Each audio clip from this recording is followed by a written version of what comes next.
दोस्तों जहां पर टीआरए 3.0 री एग्जाम का रिजल्ट निकलना शुरू हो गया है, 1 to 5 6 to 8 का आ भी गया है, 9 10 11 12 का बाकी है।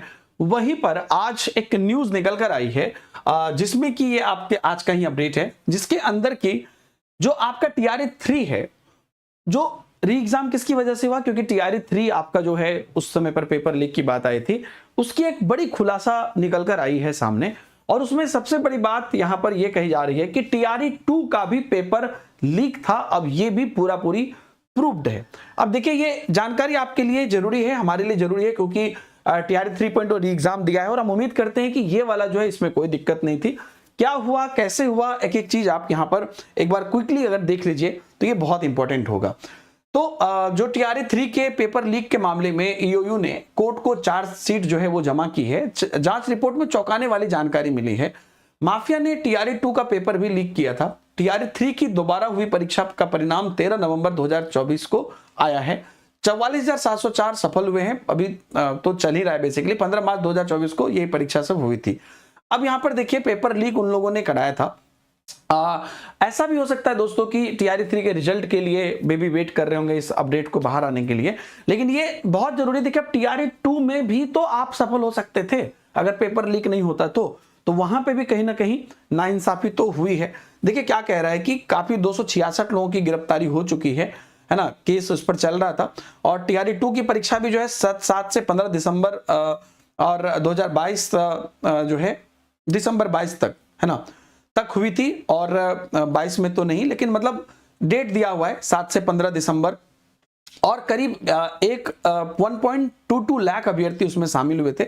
और टीआरए 3 पेपर लीक के आरोपित और जेनिथ लॉजिस्टिक के मुंशी राहुल के मोबाइल के सीडीआर में एक मोबाइल नंबर मिला जो पिकअप चोर चौधरी के नाम से सेव था, और यह मोबाइल नंबर पिकअप के ऑनर अगम कुआं के रहने वाले राम निवास चौधरी का है।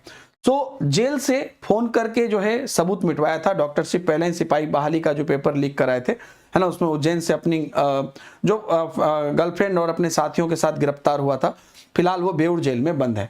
अब देखिए यहां पर एक और बात इसके सामने आई कि टीआरए 2 का प्रश्न पत्र अलग अलग जिले तक ढोने वाली गाड़ियों में एक पिकअप का चालक भोजपुर का शिवकांत सिंह था। 23 दिसंबर बेसिकली में परीक्षा से पहले शिवकांत और राहुल टीआरए 2 का प्रश्न पत्र लेकर पटना से मोतिहारी के लिए निकला। मतलब ये पूरी चीजें हैं। उसके बाद देखिए यहाँ पर ये भी है कि यहाँ पर आप देख लीजिए तो ये पूरा कहानी है। उसके बाद देखिएगा तो शिवकांत ने बताया कि सराय टोल टैक्स पहुंचने पर राहुल ने गाड़ी रुकवा दी। ये न्यूज मैं आपको सीडीपी व दीपक से टेलीग्राम ग्रुप में भी दे दूंगा, देखिएगा। वहां बिहार सरकार लिखी हुई स्कॉर्पियो और एक अल्ट्रोज कार आई, उसमें 6-7 लोग उतरे। फिर पिकअप से प्रश्न पत्र का एक बॉक्स उतारकर स्कॉर्पियो में रखा गया। सुमित पिकअप में बैठ गया, स्कॉर्पियो वो अल्ट्रोज आगे निकली।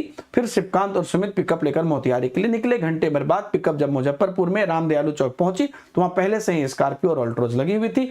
इसके बाद राहुल ने पिकअप से निकाला गया पेपर बॉक्स पिकअप में वापस रख दिया। इसके बाद शिवकांत और सुमित पेपर लेकर मुजफ्फरपुर से मोतिहारी डीएम ऑफिस के लिए निकल गए। शिवकांत ने पुलिस से कहा कि मुझे पेपर लीक कराने के लिए राहुल ने 5,000 रुपया दिया था। रामनिवास चौधरी के अनुसार 2023 के दिसंबर महीने में परीक्षा से पहले टीआरए 2 का प्रश्न पत्र ट्रांसपोर्टेशन के दौरान लीक कराया गया था। इसके एवज में राहुल ने उसे गाड़ी के भाड़ा के अलावा 8,000 रुपए भी दिए थे। टीआरए 3 के में भी डीटीडीसी वालों ने जिले से प्रश्न पत्र भेजने के लिए इसके पिकअप वैन का इस्तेमाल किया था और प्रश्न पत्र लीक हुआ था। इसके लिए राहुल ने श्रीनिवास को 25,000 रुपए दिए थे, है ना। यह भी कहा जा रहा है कि जो है 3 कोचिंग संचालक भी घेरे में हैं। ईओयू को टीआरए 3 पेपर लीक में पटना के 3 कोचिंग संचालक की तलाश है। इन कोचिंग संस्थान में प्रश्न पत्र सॉल्व कराए गए थे। संजीव मुखिया और उसके गिरोह ने इन कोचिंग संस्थान में पेपर उपलब्ध कराए और कैंडिडेट भी भेजे। तो ये जो है सिंपल सी बात समझिए कि एक ही बात है कि टीआरए 3.0 री एग्जाम भी हो गया है और हम उम्मीद करते हैं कि री एग्जाम सफलतापूर्वक हुआ है, इसमें कोई चीजें नहीं हुई है। कट ऑफ 1-2 विषय को छोड़कर बाकी जो है नॉर्मल ही लग रहे हैं।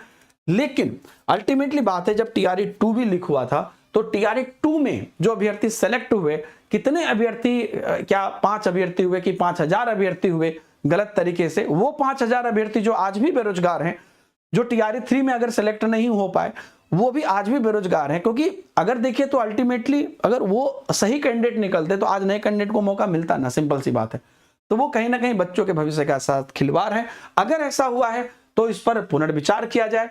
कैसे इस पर सही डिसीजन लिया जा सकता है टीआरई 2 पर, सरकार इस पर जरूर देखे, क्योंकि आज जब टीआरई 3 का रिजल्ट निकलना शुरू हो गया है तब जाके ये न्यूज निकलकर सामने आई है कि अब ईओयू ने कोर्ट को चार्जशीट जमा कर दी। कब जमा की थी और ये न्यूज अब जब रिजल्ट निकलने के एक दिन बाद क्यों आई है, इन सभी चीजों पर है कि जो भी है री एग्जाम तो हो गया, रिजल्ट आ रहा है, जो बच्चे सेलेक्ट हुए हैं बिल्कुल सही है, लेकिन जब पेपर लीक हुआ उसमें कैसे उनको निकालकर नए बच्चों को मौका दिया जाए, किस ढंग से दिया जाए, इस पर जरूर पुनर्विचार किया जाए। थैंक यू वेरी मच दोस्तों, बहुत बहुत धन्यवाद, बाय बाय, जय हिंद।